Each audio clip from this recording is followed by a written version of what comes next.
So, Om Namo Bhagavate Vasudevaya, Om Namo Bhagavate Vasudevaya, Om Namo Bhagavate Vasudevaya. So, thank you very much, dear devotees, for joining today.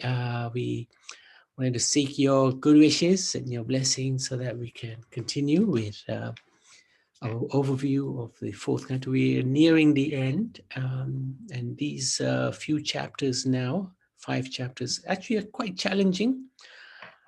We've been through wonderful pastimes of Daksha and Shiva, and also of the Prachetas we just talked about. That was really amazing. What else did we talk about in the fourth canto? Anybody remember?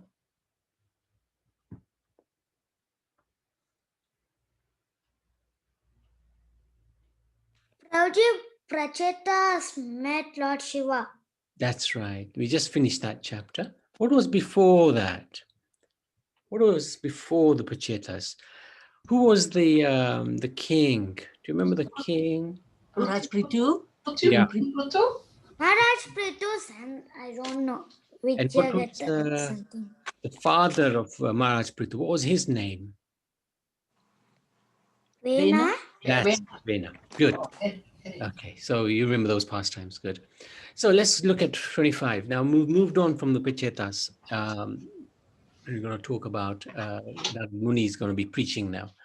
So the 25th chapter, 62nd verse. Vipalabdo mahisyayam sarva prakriti vanchita nechan anukaroti ajna kailbhyat kridam mrigo yatha. In this way, King Puranjana was captivated by his nice wife and was thus cheated. Indeed, he became cheated in his whole existence in the material world. Even against the poor foolish king's desire, he remained under the control of his wife, just like a pet animal that dances according to the order of its master. Okay, good. So let's see the context. This is the description of the characteristics of King Puranjan. So if devotees remember, this is Prachina Bahari. Who was he? Who were his sons? Anybody remember? Who were the sons of Prachina Bahari? Or the Prachetas? Yeah, Prachetas. Good. Okay. So after Lord Shiva departed, the Prachetas stood in the water for 10,000 years, reciting the prayer Lord Shiva had given them. That's a huge tapasya.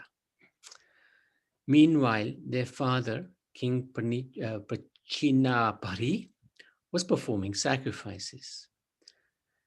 Narad Muni approached him and to give him spiritual instructions and asked him, what is the goal of your sacrifices, your fruitive activities, your karma kanda activities? Will it be possible, he asked, to get rid of the miseries of life and attain happiness by doing such karma, such activities, such fruitive activities? Since his intelligence was entangled in karma, the king requested Narad to give him pure knowledge so he may know how to get free from material entanglement. So that's really amazing.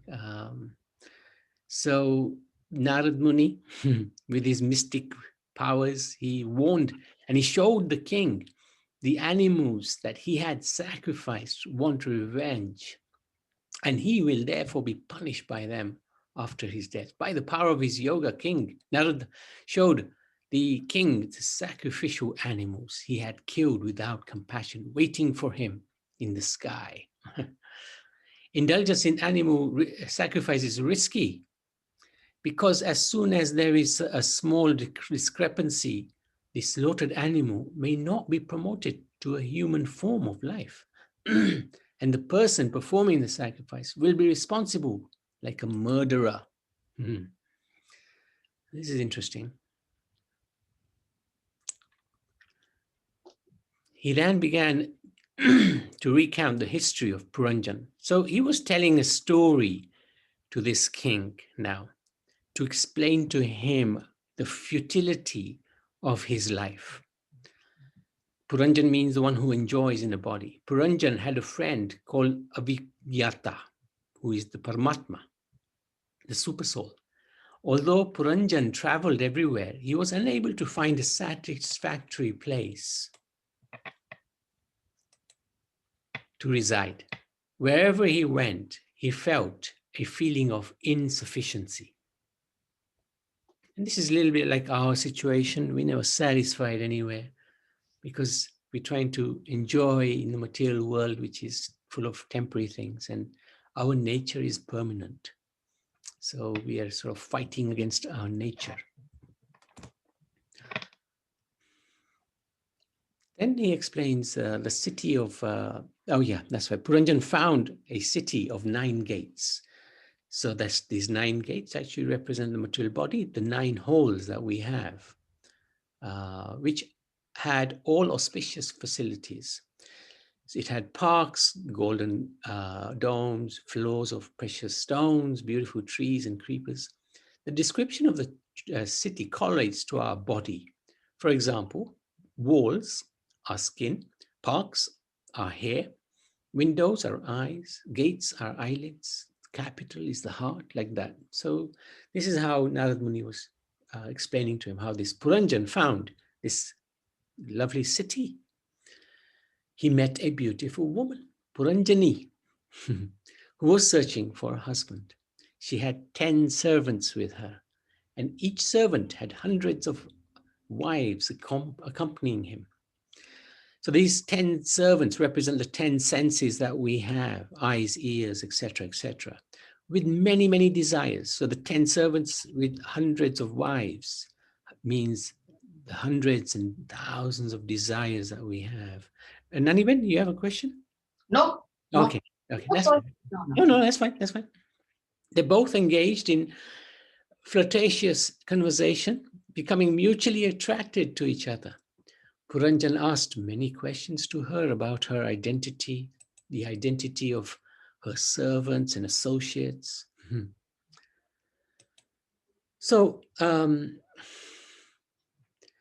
the girl, she admitted she didn't know anything about her situation, her circumstances, or she didn't even know her associates, except she knew the snake that protects a city even at night. So this is the living entity. That's our situation. We're actually in this material world, we're ignorant and we don't really know of our origin, of the purpose of our existence, the source of this material creation. And of course, ultimately, we've forgotten the Lord. She assured Puranjan that she will fulfill his desires and he can stay in the city for 100 years.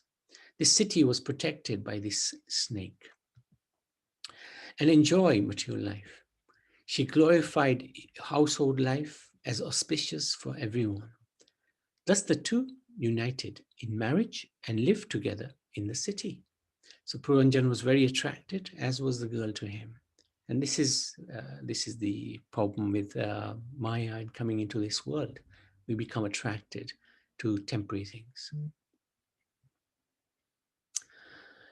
Traveling through the gates, the 9 gates of the city and the way in which the king enjoyed each of them is described. These 9 gates, the gates are the 9 openings of the body, described in poetic analogy. So just a little example, Yota is the left eye, less powerful than the right eye. It represents like the sun and you can see form. Nalini, that's the nostrils, the 2 nostrils. You can smell, of course. The mouth, Mukhya, regarded as a chief gate, eating and sleeping, speaking rather. And of course, the voice is expressed through the mouth. through the right ear for karma kanda, elevation to pitula. Right ear is regarded more important than the left ear generally. And then we have Shuddha Devahu, the left ear. That's usually used for karma, jnana kand, higher planets above Swaga. And then we have the two holes at the bottom of our bodies, genitals and the rectum. So that's what the 9 gates represent. So this is basically the body. There are 3 stages of Puranjan. There's the Jagrati, which is his enjoyment for 100 years in his wakeful state. So he lived for 100 years, Puranjan. Then there's the dreaming stage, Swapna, playing with women in his dreaming state, because the senses do not function at that time. When you're sleeping, senses are asleep. So the actions continue, however, through the mind by the impressions that one has throughout one's life or previous life impressions. Shushupti, this is where you get deep sleep, and that's where you enter a river, the space in the heart where the jiva resides during deep sleep. Purajan was very much controlled. Further activities of Purajan are described. He was completely controlled and manipulated by his wife, to whom he was overtly attached. When she drank, he drank. When she ate, he ate. When she cried, he cried. When she walked, he walked behind her, etc., etc. It keeps going. It describes that in some detail. Completely controlled. He was cheated of his own nature because he sacrificed his nature for his wife's.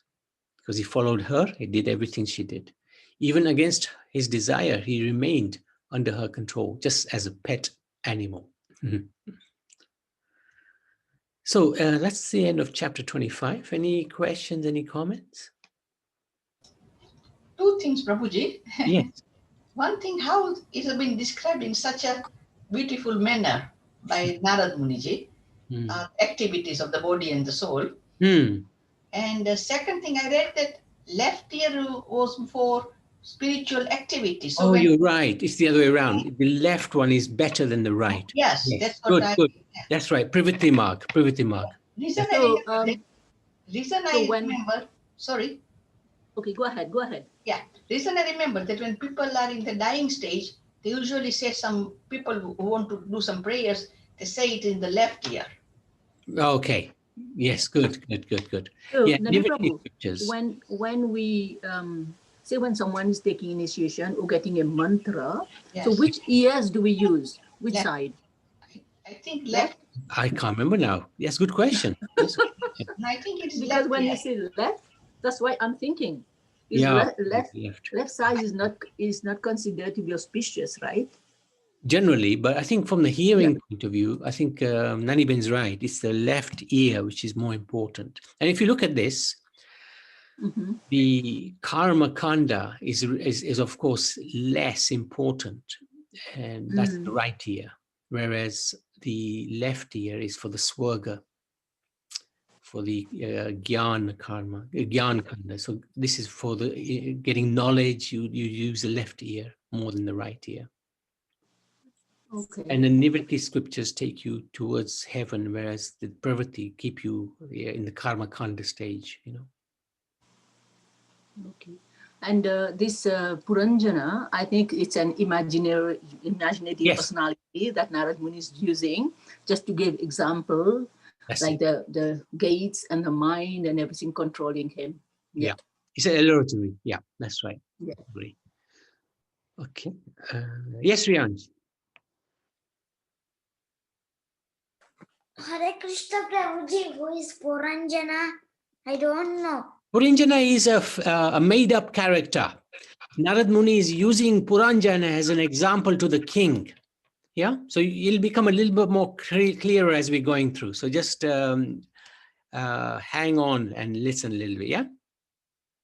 You'll get the idea. He's supposed to represent Prachina Bari, isn't it?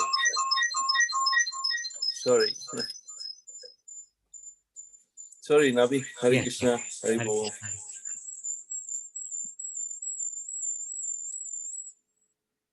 Can you hear me? Yes, go ahead. Yeah, he's supposed to represent, Narad Muni is telling the story to, is it Prachinabaris, isn't it? So That's it. he's actually trying to create the character of Puranjan and to actually relate to him that this is what your condition will be like. Mm. That's right. That's good. Okay. Carry on, it's okay, Haribo.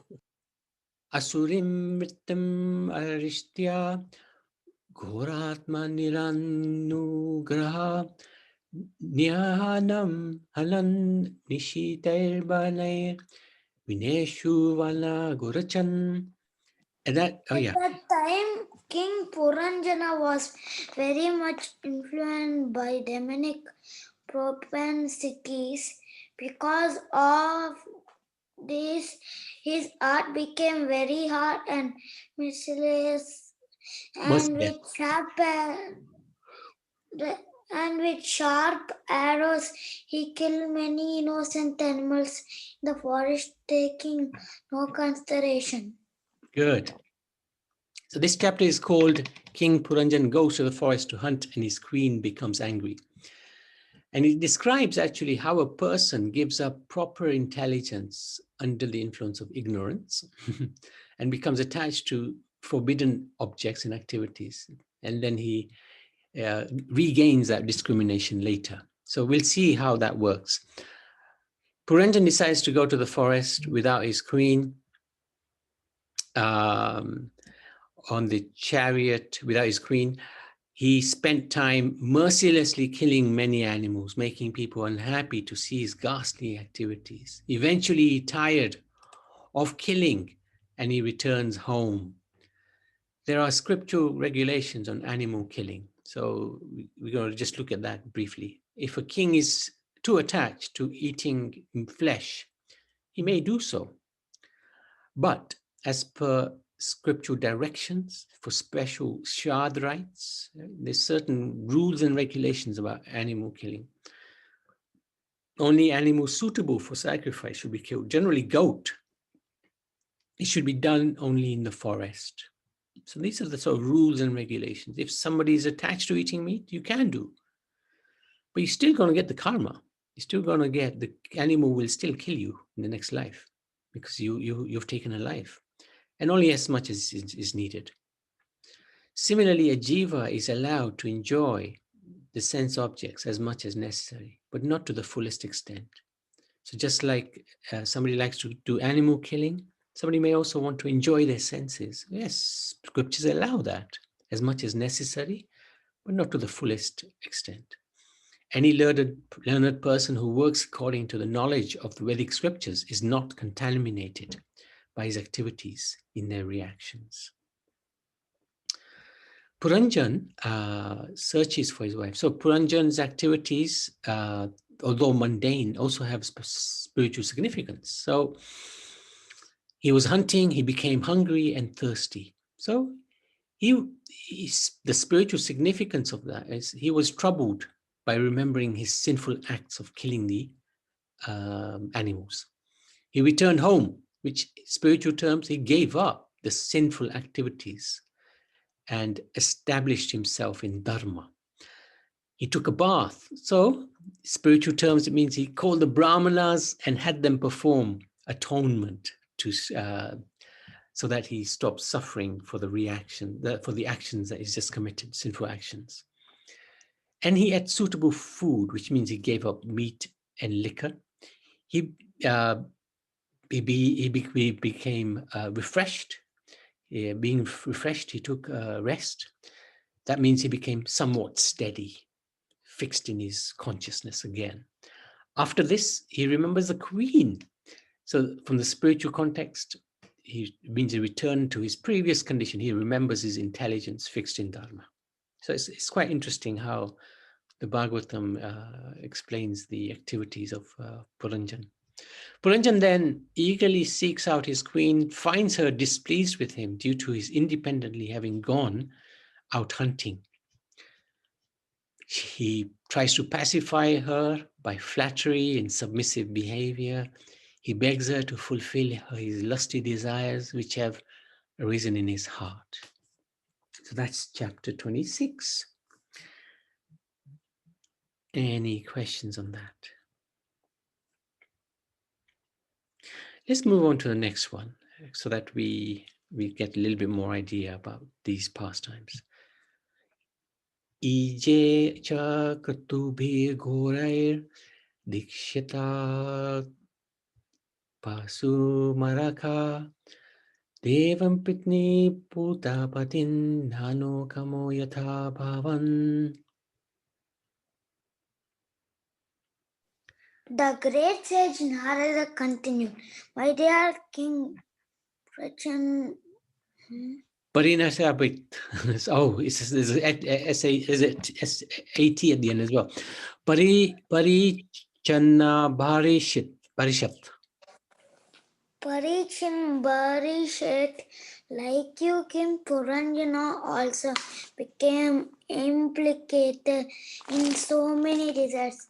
Thus he worshipped demigods, forefathers and social leaders with various sacrifices, which were all very ghastly because they were inspired by the desire to kill animals. So this is where Narad Muni is telling him, just like you, this Puranjan was the same. And this is what's going to happen to him. So he gets attacked by Chandavega on the city of King Puranjan, the character of Kala Kanya. So this is the title of the chapter. Puranjan enjoys. The queen again welcomes her husband's association, and they continue enjoying together for many years. Puranjan is unaware of the meaning of self-realization. He's forgotten because he's submerged in the mode of ignorance, enjoyment. In this way, King Puranjan, with his heart full of lust and sinful reactions, began to enjoy with his wife. And in this way, his new life and youth expired in half a moment. When you're having fun, time goes by very quickly. He begets 1,100 sons and 110 daughters with his wife. He then gets them all married, and thus there are numerous grandchildren. Half his life has just gone in the children, and the other quarter at least getting them married, etc. So a lot of time has disappeared, all in mode of ignorance. Chandavega attacks. The son and grandsons plunder Puranjan's wealth and overcrowd the city. Narad points out the similarities between the desires of Puranjan and Prachinabhahisat himself. Eventually, old age and imminent death attacks Puranjan. This is described figuratively as an attack by enemy soldiers. So these are the enemy soldiers. Chandavega actually represents time. The Gandharvas represents days, and the wives of the Gandharvis, that represents the nights. So there's 720 of them in total. Then there's the white pair of Gandharvas, waxing moon, and then there's a black pair, waning moon, waning phase. And then you got the Chandavega and his followers surrounded the city and plundered it. So from very birth, every day, one's life span is stolen by time. So this is actually our lives, day and night. We're just wasting our time, perhaps, and life is, death is coming closer. Our lifespan is being stolen. We don't even realize it. The five-footed serpent, that's the life air in our body. That's what that represents, the life air. Fought with the Gandharvas for 100 years. Fought with the days and nights. Going through the days and nights. He fought alone with all of them, although outnumbered. Although anxious due to weakness of the snake, the king continued to engage in sexual indulgence. So This is it.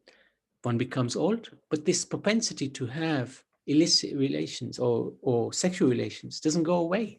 Even one may not be strong and the life airs are struggling, like this snake was struggling. Even then, still engaging in this business, not understanding that life was passing away and reaching the point of death. Then Narad Muni then explains Jara, old age, actually the daughter of time, Chandagvika, who was looking for a husband. So Jara was looking for a husband, but who wants to marry old age?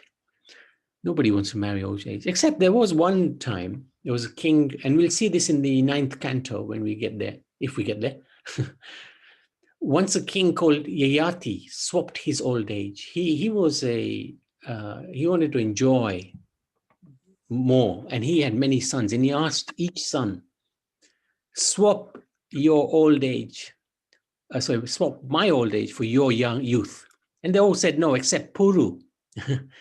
Puru said, okay, he was an obedient son, I'll take your old age. So he accepted Jara, and she blessed him that you will inherit the kingdom of your father, which he did. And we'll see that again later. It's quite a fascinating pastime. Once Jara approached Narad, who refused her. She wanted to marry him. She saw him as a brahmachari, beautiful. And she said, I want to unite with you. And of course, Narad was strict brahmachari. He said, no way. And Jara, old age, cursed him that he would not be able to stay in one place for a long time. Of course, that's a blessing for a sannyasi. Oops. Let me just... Okay. That's a blessing because the sannyasi doesn't like to stay in one place too long. Narad gave her permission to approach Yavanraj. Who's Yavanraj? Is fear, Bhaya, for marriage. And Yavanraj says to her that actually, you can't be my wife, you can be my sister, and you can help my brother, Prajvara, in his duties. And we'll see in a minute who Prajvara is as well. But he's blessed her that, Jara, you can be the wife of all the different enjoyers in this world, the karmis, those who want to just enjoy their senses. After enjoying them, you can kill them. But don't approach the devotees like she couldn't approach Narad. So leave the devotees alone. So Jara, old age, shouldn't approach the devotees. So that's why when the devotee gets old, so-called old, and goes back to the spiritual world, so-called death, it's actually the activities, the pastimes of the Lord with his devotees. Jara can't touch a devotee because he's under the control of the Supreme Lord. So material time doesn't impact Jara, the devotees. So there you go. Kalakanya, that's the daughter of time. Jara, so that's the same person. Kalakanya and Jara represents old age. Yavaneshwar, that's the Yavana Raj, Bhaya, representing fear and death, Mrityu. Prajvara, that is the different fevers, Vishnu Jvara. Fevers sent by Vishnu. Two types of fevers, hot and cold, typhoid and pneumonia. Naniben will know more about that. And the soldiers of the Yavana Raj, there's the different diseases.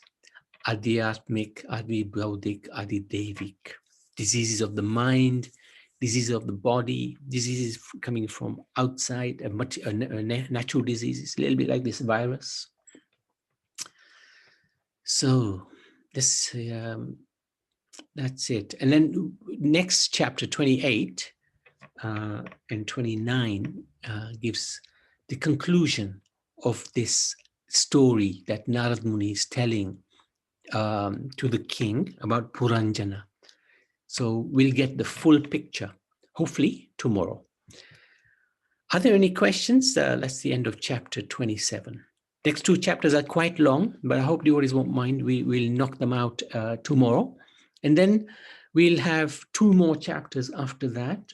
And that's the completion of the fourth canto. So, yes, Riansh.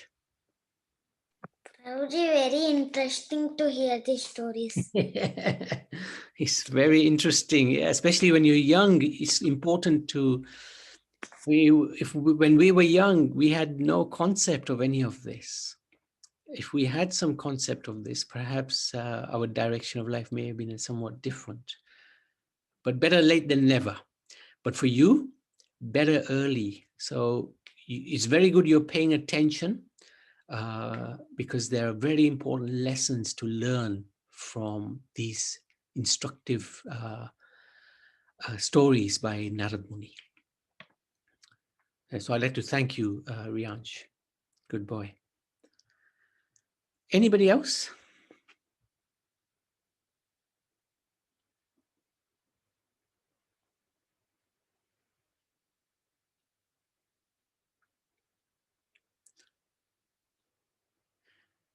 I wonder, we've got a bit of time. Shall we go through chapter 28?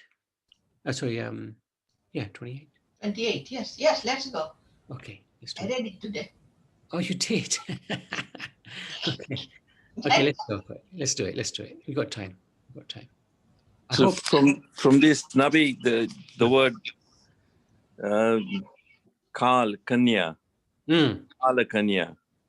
Kala means time, Kanya means daughter, isn't it? So Kala Kanya is a daughter, and then Jara. Same person. What does he say? Janma, Mrityu, Jara, Vyadi. Yeah. That word, isn't it? So it's connected. We can understand from that Janma is birth, Mrityu, death, birth, death, old age, and disease. Janma, Mrityu, Jara, Vyadi. So Jara here is old age, yeah. Good point. Yeah, good point. Yeah. Okay, let's try. Let's see how far we get. It's quite a long chapter. Tammeva manasa granan bhuva pamadottama anantaram vidhabhasya raja simhasya veshmani. King Puranjana gave up his body while remembering his wife, and consequently, in his next life, he became a very beautiful and well-situated woman. He took his next birth as the daughter of King Vidarbha in the very house of the king. Good. Oops. Let's just go through this. Okay. Chapter is called Puranjan becomes a woman in his next life. Kalakanya attacks Puranjan. So it's basically time is attacking the character Puranjan.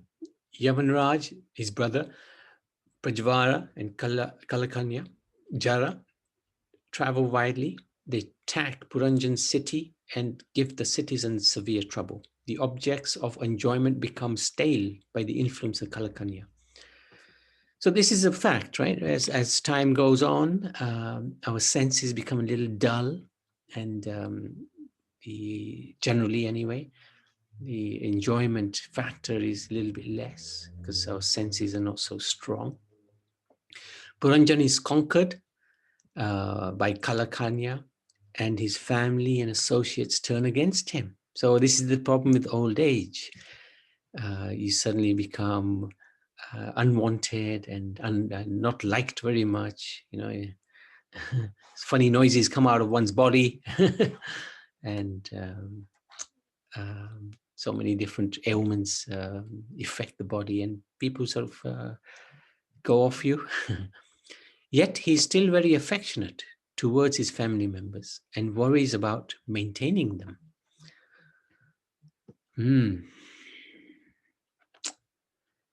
Puranjan on the deathbed. Kalakanya smashes the city and Puranjan is forced to leave. So Prajvara sets fire to the city, so the body gets fever and the citizens all perish. The snake, or the police superintendent, baffled in his desire to leave the city. He has to leave, he's pushed out. Puranjan is very anxious regarding his family and their welfare. And he's thinking, alas, my wife is encumbered by so many children. When I pass from this body, how will she be able to maintain all these family members? Alas, she will be greatly harassed by the thoughts of family maintenance. So the final moments, this is the worry of the person who's attached to his family. Fondly remembering all his personal dealings with his wife, he laments over the fate of his wife and children. The Yavana soldiers drag Puranjan away along with all his followers, including the snake. Okay, so what's going to happen? The animals whom Puranjan had killed now take their revenge. Due to remembering his wife at the time of death, Puranjan becomes princess. He becomes a woman, but actually in a well-to-do family, Princess Vedarbi in his next life. So this is generally what happens because one is thinking about the spouse at the time of death. Then you're going to get a body of the opposite sex. That's generally what happens. And generally what happens, a rich man would become a poor man, and a poor man become a rich man. Like that. Anyway, in her case, in his case, he became a princess. She marries King Malaya Dwaja, and they had 7 sons who ruled the world. And the 7 sons had thousands of sons, and they protected the entire earth for a long time, up to the end of Manu's lifespan, which is a long, long time, and even afterwards. They also, Malaya Dwaja and Vaidyabai had a beautiful daughter, Ashitke Shana, who married Agastya Muni. Agastya Muni is very famous, one of the Shapta Rishis. She was a very auspicious daughter. Renouncing his kingdom, Malya Dvija goes to the forest to worship Krishna, and his wife follows him. So after all these children, he has decided to renounce.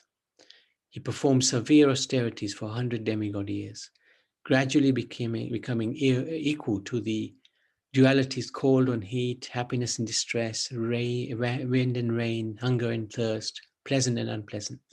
He fixes his mind on Lord Krishna, and he attains perfect spiritual knowledge from the Super Soul. This is the thing, if we are fixed in our consciousness, Krishna consciousness, we get direct knowledge from the Super Soul. One has to be at that level, of course, to be able to hear the Super Soul. It's not an easy place to be. So what happened to the wife? Vaidyabi follows him in his austerities until he left his body. She was very devoted to him, just like a disciple, a good disciple is devoted to the spiritual master. She laments at his departure, then burns his body and prepares to enter the fire herself. So we can actually link this pastime to that of a guru and disciple. Malyadvija is a spiritual master, wife Vedarbi is a disciple. When the mortal body of the guru disappears, for example, when the guru is no longer present, the disciple should cry, he should hanker, but he's not separated from the guru. Even though the guru is not there physically, because he's following the instructions of the guru, there's no separation. And a devoted disciple, he would rather die with the guru than fail to execute his mission. Or putting it in a different way, he would want to continue the mission of the guru until his departure from this world. Okay, so it's a little bit more. Then an old Brahmin friend of the super soul of Puranjan approaches the queen, and he questions her and reminds her of their relationship, their eternal friendship, which she had forgotten due to material enjoyment. They're like two swans living in the same heart for thousands of years, but still far away from their original home. So this is a little bit like our situation. We've forgotten who we are, and we've forgotten that God is also with us. So this Brahman friend, the super soul, reminds the queen, describing the city of the material body and how she, the soul, has become bewildered by it. The soul is a person. We are a person. And we actually have generally an enjoying mood, Satchit Ananda. Spiritually, we're always happy, supposed to be. But because we've been stuck in this body, which is subjected to all different kinds of dualities, and because of lack of knowledge, we're stuck in this material conception, and we are placed in various miserable conditions. Then finally, the super soul says, he continues to explain the factual position of the soul in the illusory energy and the role of the super soul. Both the soul and the super soul are spiritual. They are compared to two swans, one the instructor and the other the instructed. The Supreme Lord is full, powerful, and opulent, and is eternally uncontaminated by Maya. The conditioned soul, however, is contaminated. Being in contact with material nature, we have a problem because we've become attached or deluded by material nature. We've forgotten our real identity. And when one swan, the instructing swan, the super soul swan, instructs the other soul, then that other soul can become back to its constitutional Krishna conscious position. So this is quite interesting. While we're at it, shall we just knock out chapter 29 as well? Because that will conclude it. Shall we do that?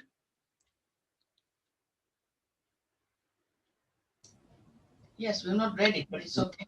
Oh, you haven't read it? No, let's read it. Let's read it. It's better to read it. It's better to read it. Okay. So any questions or any comments? These are quite challenging chapters. You have to keep your focus because it's a number of chapters and a lot of instructions. I'll have to read it again. Yeah, that's probably the right thing to do. Me too, actually. Hare Krishna, Dandavat Prabhu. Krishna, Surinder. Yeah, I would like to share one verse from Gauranga Mahaprabhu. Sure. That's why he says, Na dhanam na janam na sundarim kavitam va jagadis kamaye mama janmani janmanisvare bhavatad bhaktir ahaitu kitvai. Yeah, this is an instruction we should try to aspire. Not dhanam, not desire to accumulate wealth, not desire to have like name and fame, followers, and not sundarim. Beautiful women. This is a difficult one, but still we have to try to pray to Nityananda Prabhu, Gauranga Prabhu for the blessings to practice Shuddha Bhakti one day. Yes. By their grace and by grace of Sri Guru and Gauranga and Vaishnavas. Nice contribution. Nice contribution. Yes. Yeah, very thank you. nice Thank verse. you, Prabhu. Thank you, Surendra Prabhu. Thank you. Thank you. Thank you very much. Very good. So, anything else? Anybody else? Otherwise, we can continue with the lessons. Would you like, or Naniben? Yes. Okay. Okay. Hare Krishna. Lessons so far, Canto 4, Chapter 1. Whenever we make a promise, we must fulfilling it so that the peace and harmony can reign in our life, as it is a long-lasting value. Oh, sorry, Naniben. I didn't mean you to read it. Indulekha usually does that. Yes, I know. So I wonder. Sorry, now I thought you had a question, so okay, no problem, no problem. So Indulekha Maji, you please read. Hare Krishna, that's fine. She wanted to read, that's okay. Yes, somebody said they were going to start reading this story of Puranjana, but once you start reading, you won't want to leave it. Yeah. Make time for that. I started time. last night and I was sleeping on the book, so I said, oh, today I will continue. Okay. Grantaraj Srimad Bhagavatam ki jai. Canto 4 lessons.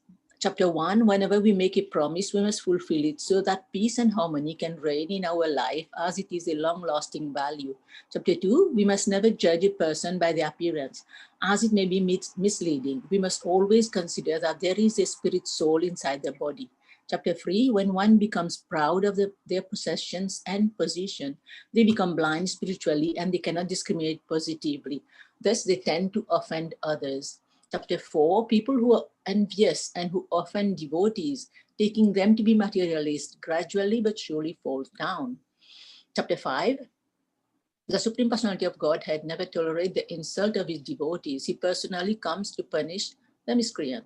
Chapter 6, whenever we offend a person, knowingly or unknowingly, we must seek forgiveness from them and try to render some service on them. Chapter 7, when we are punished by our elders or guru, we must take it as a blessing in disguise because they are just trying to put us on the right path. Chapter 8, when someone is serious in their endeavor, the Lord definitely helps them to fulfill their mission. Chapter 9, since the Lord is a cause of liberation from birth and death, we should take shelter of his lotus feet if we desire liberation from this material world. Chapter 10, whenever we are in distress, we need to chant the holy names more because the Lord's holy name is as powerful as the Lord himself. Chapter 11, forgiveness is taught here. Whenever something bad happens to us, we must not blame others. We should know that it has been predestined by our previous activities. Chapter 12, if ever we get an opportunity to choose between material and spiritual gains, we should opt for the spiritual one as it helps us toward liberation. Chapter 13, when one gets the knowledge that everything rests in the super soul who is present in everyone's heart, then one becomes equipoised. Chapter 14, one who lives life according to religious principles is sure to attain the heavenly planet where there are no miseries but only happiness. Chapter 15, one should not accept praise even if they are talented because they might become proud, which can be the cause of their downfall. Chapter 16, we should learn about tolerance from Mother Earth. Even though she is trampled upon by men and animals, she still produces foodstuff for all. Chapter 17, if someone doesn't fulfill their prescribed duties, they commit offenses. Thus, they are punishable by the nature's law. Chapter 18, to have proper subsistence in life, we need to have planned arrangement so that everyone is satisfied. Chapter 19, we should beware of all godless atheists who wear the garments of sannyasi to mislead and cheat the innocent population. Chapter 20, when one has full control of the mind and senses, they are not disturbed by the temporary distress and happiness. Instead, they execute their prescribed duties sincerely. Chapter 21, we should be eager to hear about the pious activities of great personalities because they are very auspicious and can inspire us. Chapter 22, it is very difficult to overcome material desires because they are very powerful and they always allure us. It is better to take shelter of devotees. Chapter 23, to be able to transcend all doubts, we need to get perfect knowledge, which can free us from the clutches of false ego and from the material conceptions of life. Chapter 24, if we render loving devotional service unto the Supreme Personality of Godhead, he will eradicate all fears and doubts from our heart. Thus, we will derive the benefit of cleaning our heart. Hare Krishna. Thank you so much. Very good. So, yes, Madhusudan. Hare Krishna. Hare Krishna. Quite a lot of instruction. Oh, we lost you. Oh, sorry. Yeah. Okay. Oh, sorry about that. Yeah.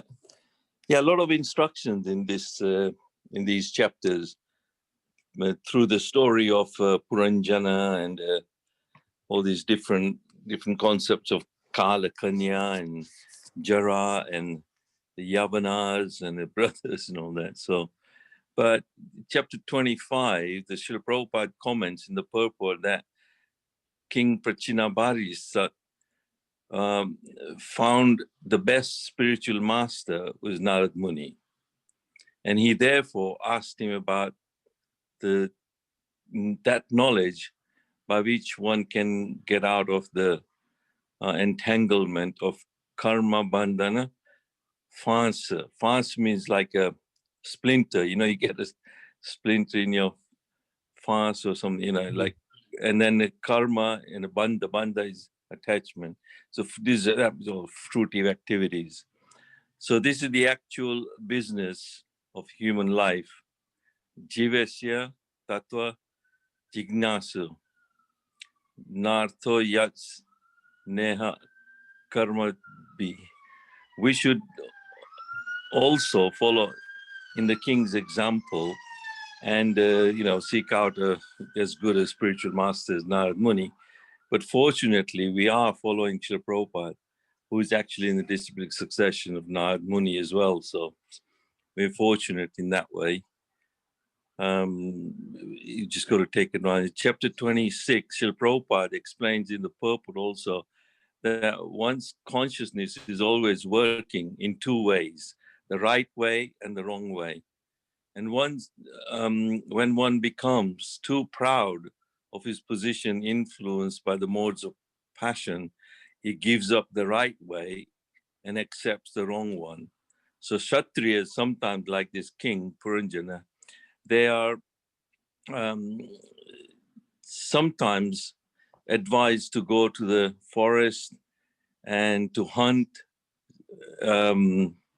ferocious animals, just to learn how to kill and learn to train themselves, but not necessarily that it becomes in such a force. They're never meant for sense gratification, though. So this hunting propensity is there, but it's not meant for sense gratification. Killing animals to eat their flesh is forbidden for human beings, actually. Then chapter 27, Chaitanya Charitamrita also, Adi Lila 5:142, it said that Ekala Ishvara Krishna Arasabha Bridya Varayache, you just can't, Nachaye Se Taiche Kare Nritya. Nritya means dance. Nache means dance. Yeah. Actually, the supreme controller is the personality of Godhead Krishna, and everyone is a servant. So that's our position, Jivera Swarupa Krishna Rasa. So our position is always that we are the servants of Krishna and never to try to lord it over and try to become the supreme Lord. So here also in these stories, this Yavana Raj, the king of the Yavanas, who is also a servant of Krishna. So consequently, he wants to execute the purpose of Krishna through the agency of Kala Kanya. So this relates how the king of the Yavanas, Yavanaraj, is also doing his duty, using his daughter like Kala Kanya time to actually do the duty and enforce time on everyone. So we all go through this. Time devours everything, as it is said, so it's going to devour us. Yeah. And in another purport also, in this connection, it is significant that Narad Muni was immune to the attacks of Jara or invalidity. And when you become invalid, they say, oh, he's invalid, disabled. And when we get old, we can't do this, we can't climb up the stairs, and it becomes difficult. So Jara, or the destructive force, cannot actually attack any followers of Narad Muni as well, or a pure Vaishnava. So in this purports, it's quite clearly if we are on the right path, as you say, if you choose the right way and instead of the wrong way, then we are actually in line with Narad Muni. So Narad Muni actually didn't accept Jara. Time doesn't affect him, but then he can't stay in one place for too long. We don't really want to stay here too long either. Material world, life after life. So hopefully we can go back. Thank you. Haribol. Thank you so much. Very good. Any questions, any comments? Otherwise, we can finish. Just the last thing that Prabhuji said, that we all want to go back to Krishna, but it is Sudharlabh, isn't it? That procedure, it's very, very rare that it can happen too, because people want to go back, but they say only one or two lucky ones are able to reach it, isn't it? So from what I understood it, that we have to keep trying and eventually one can reach there. That's what it means. And that's what I feel. Yes. Sounds good, because if we don't make the effort, yes, how are we going to get the mercy? Yes. And whether, I think if we have a mood of, look, dear, my dear Lord, I just want to serve you. You allow me to serve as you like, in this world or the next world. It doesn't matter. I just want to be in your savor. Then actually you're effectively already in the spiritual world, because your mood is always to serve the Lord. Then we don't even care whether we are here or there. It doesn't matter, because we're always in touch with the Lord. So in that way, we don't worry too much whether I go back home or to Godhead, or whether I'm here, because the mood is always to serve the Lord. And if you're serving the Lord, you're already in the spiritual world. So we don't even have to wait until the end of this life. We can do it right now. I think that's the point. That's a very good point. Now we actually, because whenever we are in the thoughts of Krishna, serving Krishna, and you're, like you say, you're already in spiritual, then we're not desiring anything. We don't desire that we want to go back to Godhead or not Godhead, so it's up to then. Surrender means it's Krishna decides then, So if Krishna decides you stay here and just serve me, fine. And if he says, like some great acharyas have also said, whether I'm in hell, as long as I just remember you and never forget you. So that's why Prabhupada always says, it says, always remember Krishna and never forget Krishna. Mm-hmm. Yeah, Prabhupada also said, Krishna, you are the puppeteer and I'm the puppet. Use me as you wish. That should be our mood also. Haribol? After Tangavidya's memorial service, it reminds me, having known her for last 30 years, she was so fixed. It was amazing. When it was all revealed, it made me feel, oh my God, yes, she was a very fixed character. And when it was summed up, everybody said she's gone to Golok Vrindavan, because she said that two ladies come to pick her up or something. And that just made my goosebumps come up. And I thought, goodness me, that must be it. Yeah. Hare Krishna. So that's the point to Naniben. Naniben, this is an interesting lady who, Trikalagya's Dharmapatni, very, very devoted person, Tungavidya. Yes. She passed away last Monday, and we had the memorial service on Sunday for her, and it was explained what her character was like. Very devoted person, very fixed in her consciousness, and wanted never to leave Vrindavan. They've been there for a few years. How many? Few years? Few years, yeah, last few years. Yes. And she became ill. They were saying, go to Delhi, get better, and then come back. And she said, no, I'm just going to stay here. And it's interesting how just the morning she passed away, she was saying, even the day before, she was saying to her husband and to some friends, I can see two ladies. And everybody was looking, and they were saying, no, there's nobody here. And then the Brijwasis were explaining that when you die in Vrindavan, when you leave your body, if two ladies come, that's Lalita and Vishaka. They come to take you back home, back to Oh, So very interesting personality, because yes. she's back home, back to Godhead. My obeisance to Yeah, she kept saying to her husband that, you know, make sure you give whatever these ladies want, you know. And he said, which ladies? No, I can't say any. And not only just her husband, it was Parashar who served them. They also, the day before, she said, Tanga Mataji kept saying, there's two ladies there, you know. Something. So she was quite conscious to the end. Yes, very conscious. Oh, yeah. Yeah. Sounds like a wonderful person. Yeah, and a wonderful passing. Good example for us. Yes. Lovely. And I spent a lot of time with her, you know, and I was so fortunate. When I was there last year, I went around with her. She took me everywhere. The Parikrama Marg, you know, to the Kalia Ghat, the Imli tree. I can remember all those times with her. She took me all the temples. We had darshan of all the temples, you know, Banke Bihari temple, Radha Madan Mohan temple, all those. We did all the temples, wonderful. And we sat for quite a while at the Radha Damodar temple, where Prabhupada's room still is, you know, where Prabhupada stayed. And we sat there for a long time. It was nice having spent some time with her, but her mood was always very fixed.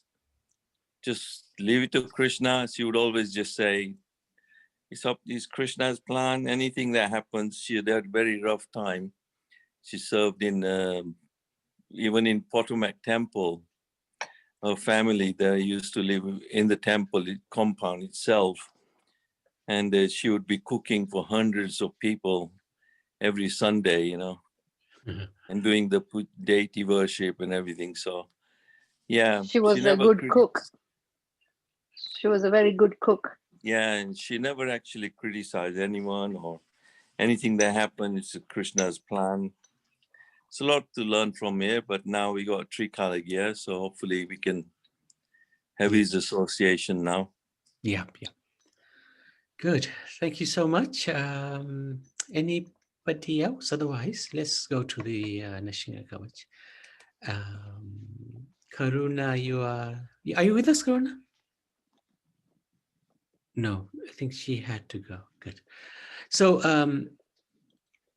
Indulekha Maji, would you like to chant to Lord Nashingadev? Hare Krishna, Prabhu, sure. Okay, let me just find it. Yes.